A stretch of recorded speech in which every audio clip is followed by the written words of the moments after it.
Every war needs an enemy. Every enemy needs a face. And through propaganda, this face instills public fear. On the 6th anniversary of 9/11, news programs are touting a new video from Osama bin Laden. It looks like a forgery, but that's for another time. Today, we focus on the original bin Laden confession video, because contrary to what you've been told, the true story of the video's origin may prove that the Bush administration did not want to capture bin Laden after 9/11. Instead, it wanted war. Welcome to Collateral.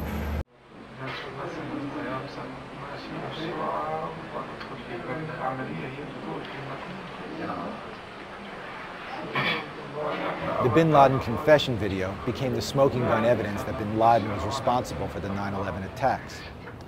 We were told that the video was found in Jalalabad, Afghanistan in late November 2001, and that the video was filmed by unknown persons.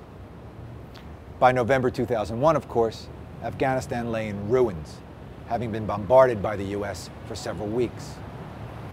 Many believe this video is a fake. It's certainly possible, but let's assume it's authentic and think for a moment about the explanation for how the US got it. US soldiers, we're asked to believe, found this needle of a video amid the haystack of crap they found in Jalalabad as Al-Qaeda and the Taliban fled. Was this tape showing on a television or something when US forces burst into the room? Here's a more plausible scenario. The US has the tape because US intelligence was responsible for filming it. That's the hypothesis of researcher Meyer Osiran. Based on a compelling body of evidence, he claims the CIA hired a Saudi operative, Khalid al-Harbi, to tape the confession video on or around September 26th. That's 11 days before the beginning of the Afghanistan war. This means not only that bin Laden could have been captured or killed before the war, but also that the war could have been averted. Remember that the Taliban offered to give up bin Laden to the US in exchange for evidence showing that he was in fact responsible for the 9/11 attacks. The US refused. You can read a more detailed account of Osiran's argument at the following URL. But here are some important elements of that argument. 1. Information contained in a December 16, 2001 article in the UK Guardian directly implies that the video resulted from a US-led sting operation. 2.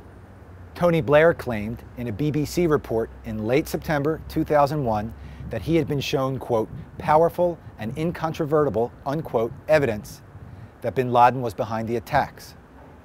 3. The lack of documentation from the Department of Defense when pressed to certify both the chain of custody for the video from the time it was found to the time it was aired in the media, as well as the authentication process the video underwent. 4. Technical aspects of the video related to its editing and its electronic transmission indicate that the official story is highly questionable. Understand the significance of this. If Osiran is correct, the US purposely waged an unnecessary war. Rather than capture bin Laden, the US military chose to use him for propaganda purposes. He became the face of the Afghanistan war, just as Saddam Hussein became the face of the Iraq war. We now know the Bush administration lied us into the Iraq war. The true story of the bin Laden confession video may prove they also lied us into the Afghanistan war. The Defense Department must be compelled to account for the origin of the video as well as the authentication process it underwent. Hope to see you next week. وإذا بالتلفزيون ينقل حدث ضخم المشهد على أسرة مصرية. شوف الآن لما تكون مباريات والفريق يفوز وتنقل مشاعر الناس على شاشات التلفزيون هكذا.